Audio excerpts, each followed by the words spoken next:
بسم اللہ الرحمن الرحیم الحمد للہ رب العالمین والصلاة والسلام علی رسول اللہ وعلی آلہ واصحابہ اجمعین اما بعد.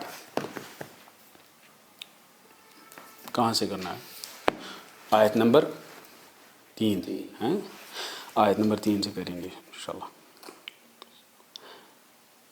ان الذين يغضون اصواتهم عند رسول الله اولئك الذين امتحن الله قلوبهم للتقوى لهم مغفرة واجر عظيم.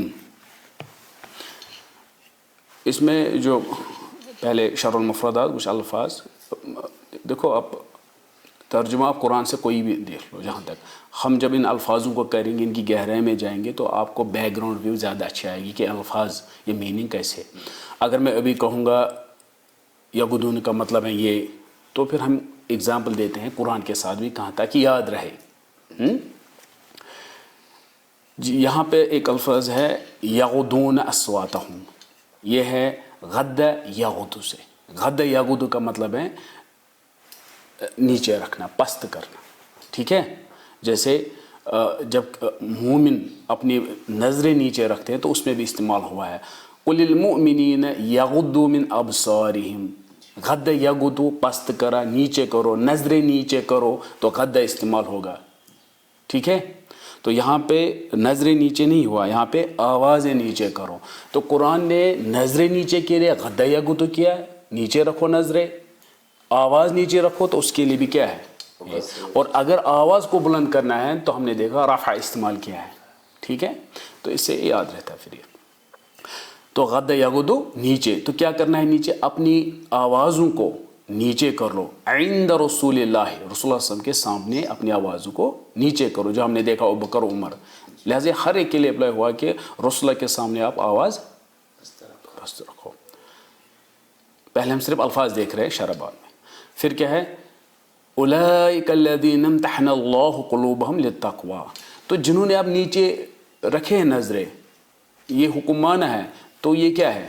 یہ ان کو، یہ وہی ہیں جن کو امتحان لیا گیا ہے. یہ ہے امتحن امتحن یمتحن، مطلب ٹیسٹ لینا، امتحان لینا. ٹھیک ہے، جیسے امتحانہ ہو گئے امتحان لینا. اور سورۃ الممتحنہ میں بھی ہے اذا جاءکم المؤمنات مہاجرات فامتحنوہن. تو مہاجرات اگر آ جائے، فیمیلز اگر آ جائے، تو یہاں امتحانہ استعمال ہو، ان کا امتحان لے لو. پہلے امتحان کیا ہے؟ آپ چھان بین کر لو پہلے. ٹھیک ہے، تو یہ ہو گیا. ہم دیکھتے ہیں امتحانہ ہو گیا، امتحان لے لو، ٹیسٹ لے لو. مگر دوسری الفاظ اس میں ہوتا ہے استعمال میں، بھلا یبلو، وہ بھی ہوتا ہے آزمانا. تو امتحان بھی آزمانا ہے. بھلا یبلو آزمانے کے لیے استعمال ہوا ہے. جیسے وَبَلَوْنَاهُمْ بِالْحَسَنَاتِ وَالسَّيِّئَاتِ لَعَلَّهُمْ يَرْجِعُونَ. تو وَبَلَوْنَاهُمْ، اور ہم نے آزمایا ان کو. وَبَلَوْنَاهُمْ، ہمیں صرف الفاظ کے ساتھ موضوع شاہد الفاظ. تو بلا یبلو بھی امتحان کے لیے استعمال ہوا ہے. اور ایک الفاظ استعمال ہوا ہے فتن یفتن.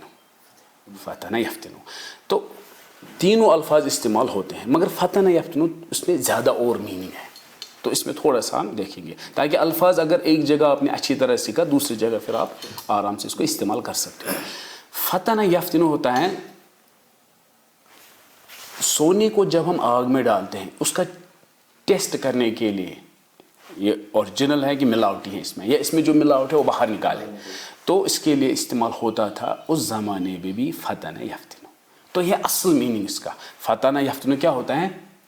سونے کو آگ میں ڈالنا، اس کو اصل پہچاننے کے لیے. اصل پہچاننے کے لیے. ٹھیک ہے، تو یہی آپ کو ذہن میں رکھنا ہے. اب اگر جب کسی کو ہم، اب یہاں پہ آگ میں ڈالنے کے لیے ہم نے آزمائش کی، اس کی کیا کی؟ کس چیز کی آزمائش؟ یہ اصل ہے کہ نقل ہے؟ یہ اصلی ہے کہ نقلی ہے؟ تو اصل میننگ جو ہے وہ کیا ہے؟ آگ میں ڈالنا. اب یہی ذہن میں رکھا. اب دیکھو آزمائش کیا نکلا میننگ؟ آزمائش. اب جب اگر اس کو آگ میں ڈالو گے، یہ آزمائش کے لیے، اصل ہے نقل ہے ٹیسٹ کے لیے، تو آگ میں ڈالنے سے جنرلی عذاب بھی ہوتا ہے. کسی کو بھی آگ میں ڈالو کیا ہوتا ہے؟ تو عذاب استعمال، عذاب کے لیے بھی. تو الفاظ آپ دیکھو گے فتن یفتن عذاب ہے، فتن یفتن آزمائش معنی دے رہا ہے، فتن یفتن عذاب کے لیے استعمال ہوتا ہے. آپ سمجھ گئے؟ تو چونکہ آگ میں ڈالو گے تکلیف بھی ہوگی تو تکلیف کے لیے بھی استعمال ہوا ہے، مشکل کے لیے بھی استعمال ہوا ہے. تو اصل میننگ کیا ہے؟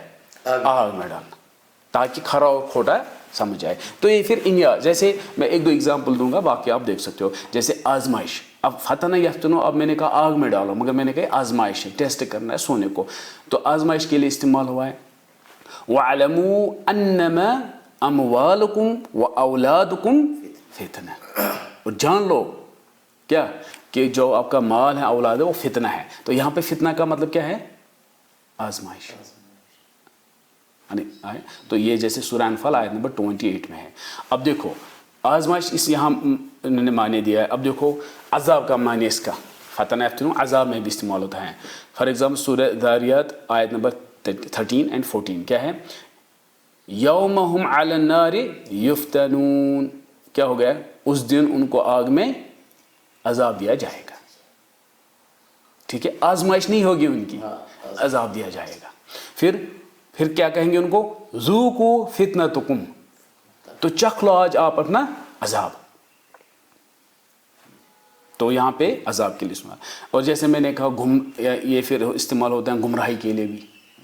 ہاں، جیسے سورہ انفال آیت نمبر 39 میں ہے وَقَاتِلُوهُمْ، ان کے ساتھ قتال کرو، حَتَّى لَا تَكُونَ فِتْنَةٌ، جب تک گمراہی نہ ہو. ہاں، وَيَكُونَ الدِّينُ كُلُّهُ لِلَّهِ. ٹھیک ہے، تو ایسے ہم میننگ لیتے ہیں. ہاں، اس کے بعد اور اس میں الفاظ کیا استعمال ہوا ہے؟ اصوات عند رسول اللہ اولئک الذین امتحن اللہ قلوبهم للتقوی لهم مغفرۃ واجر عظیم. اجر، تو اجر. ٹھیک ہے، یہ جو ان الذین یغضون اصواتهم عند رسول اللہ جو ہے، یہ وہ ہیں کہ اگر کوئی، یہ وہ ہیں جنہوں نے اپنی آوازیں نیچی رکھی ہیں کس کے سامنے؟ اللہ کے رسول کے سامنے. یہ چونکہ اس زمانے میں تھا، ٹھیک ہے، اس زمانے میں رسول اللہ جب حیات تھے تو اس کے سامنے آپ اونچی آواز سے بات نہیں کرتے تھے. مگر آج کل اگر آپ اس کی قبر مبارک کے سامنے ہو، وہاں پہ بھی یہ آیت لگی ہیں. اس لیے وہاں مسجد میں جنرلی خاموشی ہوتی ہے، کیونکہ یہی لکھا ہوتا ہے وہاں پہ کہ ان الذین یغضون اصواتهم عند رسول اللہ، ہم رسول اللہ کے سامنے ہیں. تو وہاں پہ بھی اس کو آواز کو بلند، شور شرابہ یہ نہیں، جیسے میلہ جیسا یہ نہیں، خاموشی سے سب ہوتے ہیں اس میں ہیں. تو عمر بن خطاب رضی اللہ تعالی عنہ نے ایک مسجد میں دیکھے دو لوگ آپس میں زور سے شور کر رہے تھے اس زمانے ہیں. تو یہ آئے تھے طائف میں، ان کو زیادہ پتہ نہیں تھا. تو وہ جب تھوڑا شور کر رہے تھے، انہوں نے ان کو بلایا آپ کہاں سے ہو؟ یہاں سے. بولا واللہ اگر آپ یہاں سے ہو تو میں آپ لوگوں کو مارتا، کیونکہ وہ تھوڑا شور کر رہے تھے مسجد میں. آپ سمجھ گئے؟ تو انہوں نے یہ آیت بولا آپ کو نہیں پتہ ہے، پھر یہ آیت پڑھی ان الذین یغضون اصواتهم عند رسول اللہ. آپ سمجھ گئے؟ تو ہمارے لیے بھی آج اپلائی ہوتا ہے. تو ہمیں ایک عزت دینی ہے اس کے قبر مبارک کو بھی، وہاں مسجد اس کی. ٹھیک ہے، اچھا یہاں تک تو ٹھیک ہے. یہاں پہ ہیں کہ یہ ایک بڑا گناہ بھی ہے اگر ہم اس کے سامنے آواز کو بلند کرتے ہیں. یہ کیا ہے؟ یہ بڑا گناہ ہے، بڑا گناہ میں ہے. کیوں؟ کیونکہ اس کے آگے کیا لکھا ہے؟ مغفرت. تو مغفرت ہوتا ہے جو بڑے گناہ کرتے ہیں، اور چھوٹے گناہ نیکی سے خود ہی ختم ہوتے ہیں. ہم ان میں توبہ نہیں کرتے کہ روز 100 گناہ ہوتے ہیں چھوٹے چھوٹے گناہ، تو حسنات سے کیا ہوتا ہے؟ وہ ختم ہو جاتے ہیں. مگر بڑے گناہ اگر ہو اس کے لیے توبہ ہے، مغفرت ہے. ٹھیک ہے، تو اس سے بھی ہے کہ بڑے گناہوں میں وہ ہم دیکھیں گے آگے. ٹھیک ہے، اب یہاں پہ واپس آتے ہیں. یہاں پہ ان اولئک الذین امتحن اللہ قلوبہم للتقوی. اب جنہوں نے یہ مانا حکم، تو ان کے لیے یہ وہی لوگ ہیں جن کو اللہ نے ٹیسٹ کیا ہے، پھر ان کے دلوں کو ٹیسٹ کیا ہے. تو ہم کہتے ہیں ہونا چاہے ان کے نفس کو تو نفس کو چھوڑ کے دل لے لیا. تو دل کے لیے یہ ایک اسلوب ہے یا بلاغت ہے اس میں. جیسے صحیح مسلم کی حدیث ہے 1599 جس میں ہے کہ وَإِنَّ فِي الْجَسَدِ مُضْغَةً جسم میں ہمیں ایک ٹکڑا ہے، میٹ کا ٹکڑا ہے کہ اگر یہ میٹ کا ٹکڑا صحیح ہے تو سارا جسم صحیح ہے، اگر یہ میٹ کا ٹکڑا خراب ہے تو سارا جسم خراب، تو وہ ٹکڑا قلب ہے۔ تو اللہ سبحانہ و تعالیٰ نے یہی کہا کہ میں نے ان کے دلوں کو، مطلب اگر اب پہچانا ہے کہ تقوی ان میں ان کے دلوں میں ہے تو سارا جسم سارا نفس کیا ہو گیا؟ پاک صاف ہو گیا۔ تو یہ بلاغت ہے اس میں، انہوں نے قلب لے لیا، اولئک الذین امتحن اللہ قلوبہم للتقوی۔ تو قلوب کیوں لیا؟ کیونکہ قلب جو ہے، دل جو ہے، اگر یہ اچھا ہے تو سارا جسم اچھا ہے۔ اگر باہر سے آپ کچھ بھی ڈریس لگاؤ گے وہ اچھا نہیں ہے، دل اچھا ہونا چاہیے۔ اور اللہ سبحانہ وتعالیٰ دل دے کی ہدایت کرتا ہے، کس کو چاہیے کس کو نہیں چاہیے۔ باہر امیری غریبی ڈریس کیسا ہے وہ نہیں چلتا اس میں۔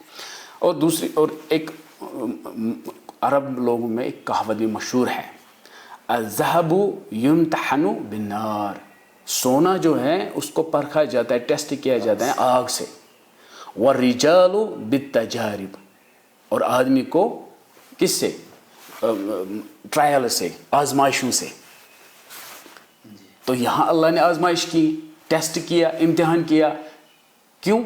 کیونکہ یہ نکل جائے اس سے، یہ بیسٹ مانا جائے، کون ہے ان میں سے بیسٹ، کن کی دل سب سے اچھے ہیں۔ آپ سمجھ گئے؟ تو آزمائشوں سے دل کو چیک کیا جاتا ہے کہ کون تقوی، کس میں تقوی ہے، کیونکہ تقوی دل میں ہی ہے، باہر سے نہیں دیکھ سکتے ہو ہیں۔ تو جیسے سونے کو یہ سب، اور یہ کوئی حدیث میں نے نہیں کیا ہے الذهب، ایک پروورب ہے جیسے، اور یہ بھی نکلتا ہے انڈائریکٹلی حدیث قرآن سے، انڈائریکٹلی، بٹ ڈائریکٹ یہ نہیں ہے۔ سورہ انعام آیت نمبر 165 میں ہے، وَهُوَ الَّذِي جَعَلَكُمْ خَلَائِفَ الْأَرْضِ، انہوں نے آپ کو خلیفہ بنایا زمین پہ۔ پھر وَرَفَعَ بَعْضَكُمْ فَوْقَ بَعْضٍ، یعنی کہ اللہ نے ہی ایک کو امیر بنایا، غریب بنایا، باہر والی جو ہمارے جسم ہے، اس کو فقیر بنایا، اس کو خوبصورت بنایا، اس کو بدصورت بنایا، یہ اللہ نے کیا۔ کیوں کیا؟ درجات لیبلوکم فیما آتاکم، تاکہ میں آپ کو آزماؤں، تاکہ وہ آپ کو آزمائے، کس میں؟ جو نے دیا ہے۔ خوبصورتی دیا، آپ کیسے ناجائز فائدہ اٹھاؤ گے؟ پیسے دیے، آپ اس کا ناجائز فائدہ کیا اٹھاؤ گے؟ آپ کے اس کا ایک ٹیسٹ ہو جائے گا اس کا۔ تو جس کو جو دیا ہے اس دنیا میں وہ آزمائش کے لیے دیا ہے۔ درجات اوپر نیچے کیا ہے، کیوں؟ یہ آپس میں کام کرے، ایک دوسرے کی مدد کرے۔ سبھی بادشاہ رہے گے تو نوکر کون رہے گا؟ جو کہ قرآن کی آیت بھی ہیں یہ، ٹھیک ہے۔ تو یہ سب آزمائش کے لیے، اور اللہ سبحانہ و تعالیٰ جب آزمائش کرتا ہے پھر کہتا ہے کہ آزمانے کے لیے کہ ان میں سے کون تقوی والا ہے، کس کا دل اچھا ہے۔ تو دل کو بتایا، جسم کو نہیں بتایا، خوبصورتی کو نہیں بتایا، مال کو نہیں بتایا، اولاد کو نہیں بتایا، یہ تو انہوں نے دیا ہے ٹیسٹ کے لیے، دل کو بتایا۔ یہی میں نے کہا اولئک الذین امتحن اللہ قلوبہم للتقوی لہم مغفرۃ واجر عظیم، ٹھیک ہے۔ اس کے بعد آیت نمبر 4 ہے، ان الذین ینادونک من وراء الحجرات اکثرهم لا یعقلون۔ اس میں ینادونک، نادا ینادو، بلند آواز سے کسی کو پکارنا۔ جب ہم کسی کو بلند آواز سے پکارتے ہیں کیا ہے؟ نادا ینادا، ٹھیک ہے۔ تو یہاں پہ استعمال یہی ہوا، جیسے کہ نادا ینادا قرآن میں استعمال کافی جگہ ہوا۔ ایک ایگزامپل سورہ اعراف میں استعمال ہوا آیت نمبر 44 میں، وَنَادَى أَصْحَابُ الْجَنَّةِ، اصحاب الجنت پکاریں گے کن کو؟ اصحاب النار، اصحاب النار کو پکاریں گے۔ ہمیں صرف موضوع شاہد ہے نادا، تو نادا آ گیا یہاں پہ۔ تو ایک جگہ آپ نے سیکھا، ہر جگہ پھر آپ کو اس کا یہ، ٹھیک ہے۔ اور آپ کہو گے سورہ اس میں لاسٹ پارے میں ہے، نہیں لاسٹ پارے میں ہے، وہ ہے تنادا یتنادا، تنادا یتنادا کو ایک دوسرے کو آواز دینا۔ نادا ینادا ہو گیا اس کو آواز دینا، کسی کو آواز دینا، تنادا ایک دوسرے کو۔ اور جیسے فتنادوا مصبحین، فتنادوا، پس انہوں نے ایک دوسرے کو آواز دی مصبحین، صبح اٹھ کے انہوں نے ایک دوسرے کو پھر آواز دی، ٹھیک ہے۔ تو یہاں پہ نادا ینادا میں نے کہا کہ قرآن میں کہا ہے۔ اس کے بعد یہاں پہ حجرات، یہ حجرتن اس کی جمع ہے حجرات، اور دوسری جمع ہے حجرات، اور سکون والا حجرات۔ ٹھیک ہے. فعلتن کے وزن پر ہے. ان الذین ینادونک من وراء الحجرات، حجرات اکثرهم لا یعقلون. میں نے کہا یہاں پہ وراء الحجرات، مگر اور ایک قرات ہے ابن وردان عن ابن جعفر، اس میں ہے وراء الحجرات، وراء الحجرات، تو اس میں یہ استعمال ہوا ہے. ٹھیک ہے. ان الذین ینادونک من وراء الحجرات اکثرهم لا یعقلون، مطلب اس میں وہ سوچ بھی عقل والے نہیں ہے جو محمد صلی اللہ علیہ وسلم کو پیچھے سے، اس کے گھر کے پیچھے سے پکارتے ہیں. تو یہ الفاظ اس میں ایسے استعمال ہوئے ہیں. دیکھو یہ جو ہے آپ کو پتہ ہے یہ واقعہ تھا کہ ایک آئے تھے بنو تمیم جو آئے تھے کہاں پہ، محمد صلی اللہ علیہ وسلم کے گھر دوپہر کے بعد. تو دوپہر کے بعد کیا ہوا کہ محمد صلی اللہ علیہ وسلم ریسٹ کر رہے تھے. تو یہ جب آئے ڈیلیگیشن 9 ہجری میں، تو انہوں نے کہا، مطلب الفاظ محمد آپ باہر نکلو، ہم آئے باہر نکلو، وہ سو ہے. تو ان کا جو طریقہ تھا، وہ گاؤں کے تھے، ایسے آئے تھے، تو اس پر یہ ہوا تھا ان الذین ینادونک، اور یہ وہ ینادون من وراء الحجرات، آپ کے گھر کے پیچھے سے آئے اور پکار رہے ہیں، اکثرهم لا یعقلون. تو اللہ نے کہا یہ ان کو عقل نہیں ہے کہ کیسے پکارنا چاہے، ان کے آداب نہیں ہیں اچھے. ٹھیک ہے. تو اسی کے بعد آیت نمبر کون سے ہے؟ 4. ٹھیک ہے. یہ سمجھا یہ کس کب، یہ کون سے قوم، کیا کون سے یہ تھا؟ اور اگر یہ دیکھنا ہے، یہ ہے جامع ترمذی حدیث نمبر 3267 میں ہے. ٹھیک ہے. تو کون سے آدمی آئے تھے، پھر انہوں نے پیچھے سے ایسے کرا. تو یہ سمپل ہی ہے، الفاظ بھی سمپل ہیں اور اس کا شان نزول بھی کیا ہے ایسے. پھر ہے آیت نمبر 5. وَلَوْ أَنَّهُمْ صَبَرُوا حَتَّى تَخْرُجَ إِلَيْهِمْ لَكَانَ خَيْرًا لَهُمْ وَاللَّهُ غَفُورٌ رَحِيمٌ. تھوڑا سا اس میں نحو کے بارے میں بتاؤں گا تھوڑا. وَلَوْ أَنَّهُمْ صَبَرُوا، اصل میں ہے یہ وَلَوْ أَنَّهُمْ صَبَرُوا لَكَانَ خَيْرًا لَهُمْ. ٹھیک ہے. جو گرامر سٹرکچر ہے. ٹھیک ہے. لو جو ہے، لو ہے حرف الامتناع لامتناع. ٹھیک ہے. یعنی آئی حرف امتناع ثانی، اگر دوسری بات پہلی بات نہیں ہوئی تو دوسری بات بھی نہیں ہوگی. اگر دوسری بات تب ہوگی جب کیا پہلی بات ہو گئی. یہی ہے حرف امتناع لامتناع. دیکھو اس سٹرکچر میں جو لو، میں لو کی بات کر رہا ہوں، لو اور لا میں اس پر بات کر رہا ہوں. وَلَوْ أَنَّهُمْ صَبَرُوا وَلَوْ أَنَّهُمْ صَبَرُوا لَكَانَ خَيْرًا لَهُمْ. لو آیا اور لا آیا، ان دو کی بات یہ کیا ہے؟ یہ ہے اداۃ الشرط. جب لو ہوگا پھر شرط ہوگا، تو فعل ہوگا ایک شرط. ٹھیک ہے. شرط کے بعد جواب شرط ہوگا. اگر لو ہوگا، یاد رکھنا شرط جو ہے ہمیشہ ماضی یا مضارع ہوگا. ماضی اور دونوں کا معنی ماضی ہوگا، یہ ذہن میں رکھنا. چلو ماضی اس کے بعد ہے یا مضارع ہے، معنی کیا ہے آپ سمجھنا، مضارع نہیں ہے، ماضی ہے ہمیشہ سے. ٹھیک ہے.